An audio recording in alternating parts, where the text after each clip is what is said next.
Hello, everyone. My name is Kate. I go by Ghosty online, and today I'm going to be talking about a condition that I was actually diagnosed with.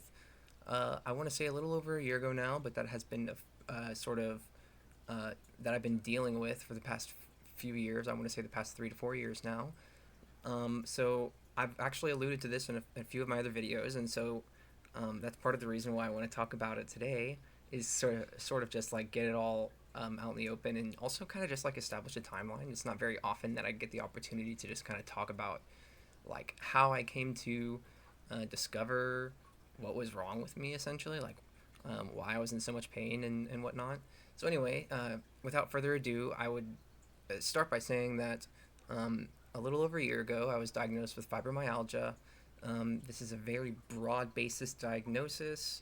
Um, it's an exclusionary diagnosis, but it's a neurological condition. Excuse me, and so it can be and manifest itself in a number of ways and a number of things. Um, but for me, what essentially it means is it exhibits itself as a sort of uh, overarching like neural hyperactivity. So I experience a lot of neurological pain, a lot of chronic pain. I also have a lot of twitching, stuff like that. I have a hard time standing for long periods. Um, for the for a while, I was basically asleep. Like a year, I was sleeping all the time, and then just recently, and this is another reason why uh, this is something that I've been wanting to sort of discuss more openly, is I went through a period where I wasn't really sleeping at all because the pain levels I was living through were so intense, which prior to that point I didn't think that they could really increase by much. Um, but I guess for the past month or two, maybe less than 2 months, I've been experiencing sort of a flare up of sorts, where my symptoms have been they were steadily ramping, and then they seemed to like reach a climax over the course of about a week or so, and now I seem to be sort of like recouping or sort of coming back onto my feet, if it were, or as it were. So, what I guess I wanted to talk about like the timeline of how all of this sort of occurred in my life. So, a few years ago, like 3 or 4 years ago now, I was working, and I believe at the time I was actually not going to school. I was working two jobs, and really struggling financially. A lot of stress in my life. I wasn't eating a lot. Didn't really have a social life per se, but uh, I started to experience this physical pain, like especially in my back, and I have complained about back pain since I was like 14 or 15. But there was never really like a big inciting incident. Like I've been in car wrecks, but I never was in a terrible, like, back breaking car accident. I've injured myself, but I've never broken my back. Like I've broken bones, but not my back. And so it was kind of weird to have back pain, especially throughout the years, like getting looked at. I remember one time I got looked at by a chiropractor and got adjusted, and it kind of felt better for a while. And he said there was nothing physically that he could tell that was wrong, and so kind of went back to the way it was after a couple of weeks or so, and never went back to the chiropractor. So I had this back pain for a very long time, and it started to get worse, and then I started to get pains in other places, especially after exerting myself for long periods of time. One of my jobs was as a server, and so I spent a lot of time on my feet. I was running around a lot, back and forth, and it was becoming impossible to do. It was excruciating. There were times where I would like yelp, at work from like random shots of pain. And this was another big indicator that I had a neurological issue, that a lot of people who have a fibromyalgia diagnosis talk about, which is the sciatic nerve pain, something that I was experiencing a lot, especially at that time, which I still do experience to this day, but less so now that I'm on my feet less, which is essentially this very intense shock that you get like sort of from the lower back down your leg. For me, it was down the left side of my leg. And there were times when I was at work and I almost dropped trays. There were times where I came down to a knee, to sit on a knee because I was hit so intensely by that sciatic pain. So anyway, I just dealt with this for the course of years, and it got to a point where physically I couldn't keep working the way that I was, which meant that I couldn't afford my apartment. I couldn't afford my way of living anymore. Um, from that point, um, there other things transpired. My my best friend in the world, Jacob, was able to step in and really help me out. Um, but my condition sort of like exacerbated at that time, and I think a big contributing component to that was the amount of stress that I was under. Um, I was just very, I don't know. I was obviously dealing with a lot of mental health issues on top of that stress as well, and so my condition just got worse and worse and worse to the point where I was essentially bedridden for an entire year, on top of sleeping like 16 to 18 hours a day. And that's not an over exaggeration.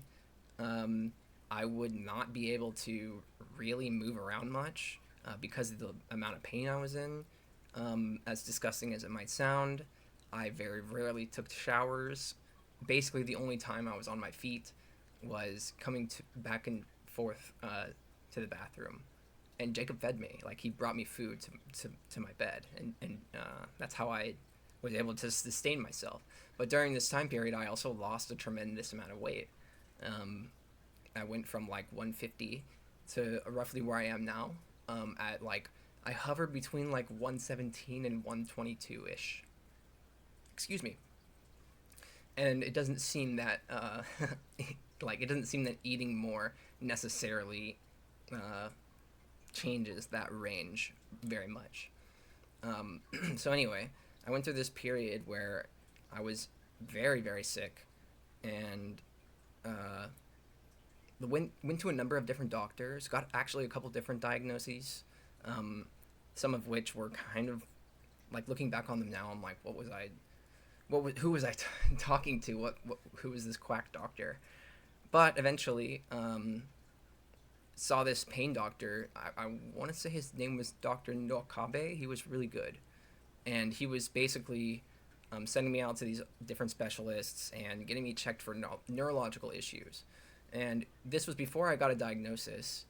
Um, I remember he sat me down in his office one day, and I was already seeing him for medication at this point. But he said, he's like, I don't know, what exactly is going on with you. I don't want to give you a diagnosis at this point.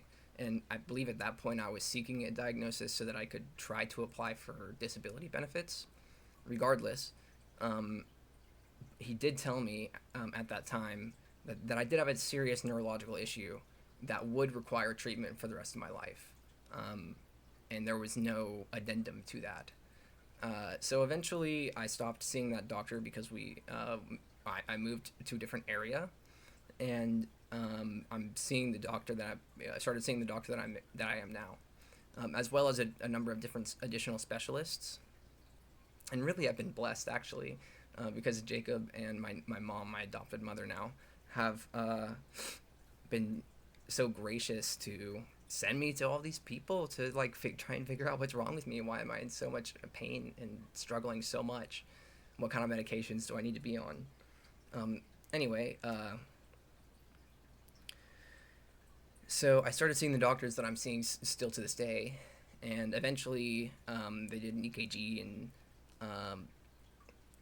I just kind of had this like general neural hyperactivity. Like, there was no immediate like obvious red flags, but like like if they hit a nerve, it would just light up. And I remember, like, even early on, whenever I had the knee tapping thing done, and my leg sort of just went and it went like back and forth a few times. That was completely reflexive and out of my control. So I've got this neural hyperactivity issue that I'm dealing with to this day. I thankfully am medicated, which mediates a lot of the pain. And I've actually alluded to this before in some of my past videos, but it also makes it sort of difficult for me to always keep track of my thoughts. It's basically like a number of the medications that I'm on are essentially neurological dampeners. It's like the layman's term or layman's way to describe how they work. And so, if you think about it in that respect, it becomes obvious that if you dampen your neurological connectivity to some extent, it becomes kind of harder to think and place words. And so, whenever I was going through this flare up in this past month or so, I I found that that was especially so.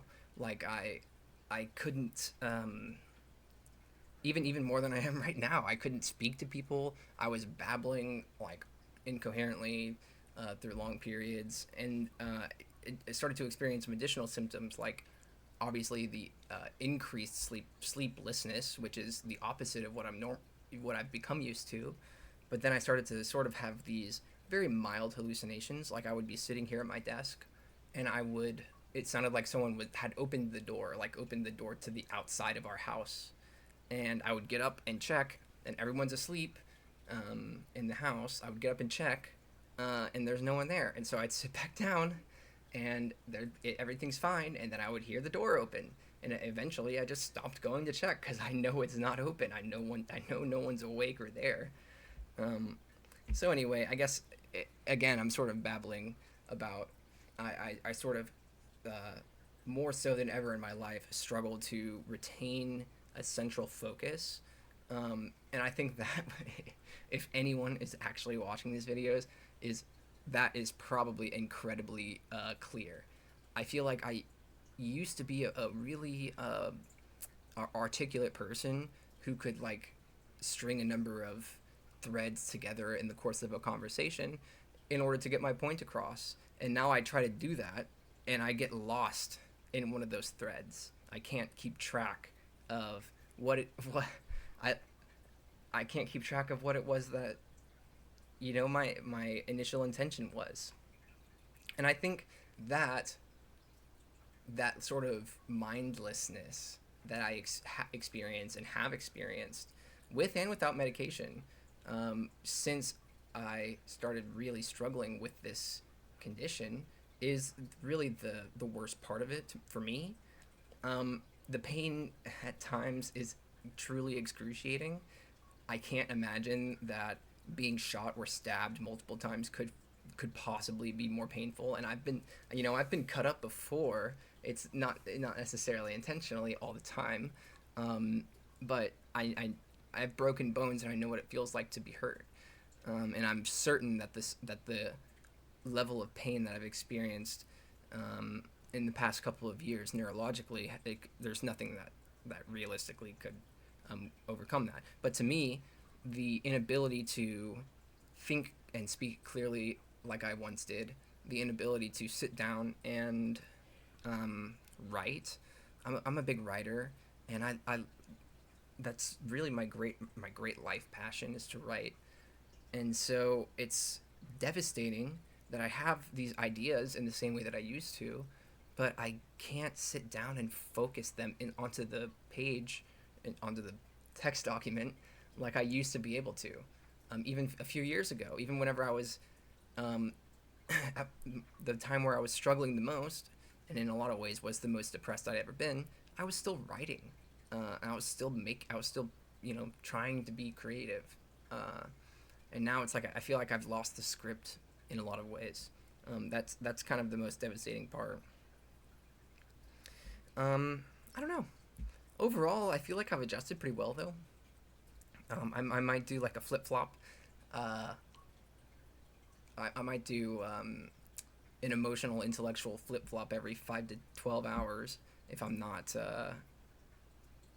you know, constantly honing that inability to keep track of where I am. But I think overall I've adjusted pretty well, and I think um, things are improving. Like I think I know that where I am now, situationally in my life, I'm happier than I've ever been in my life. There are so many things in my life that I'm not making any progress towards that I want to make progress towards. There are so many things in my life that I'm not accomplishing that I want to accomplish. Um, but I'm still much more content than I've ever been. And there's this weird, it's like you can be in the pain, you can have this terrible mind-bending pain, and you can live in it, and you can be okay in that. You can find a new normal in that.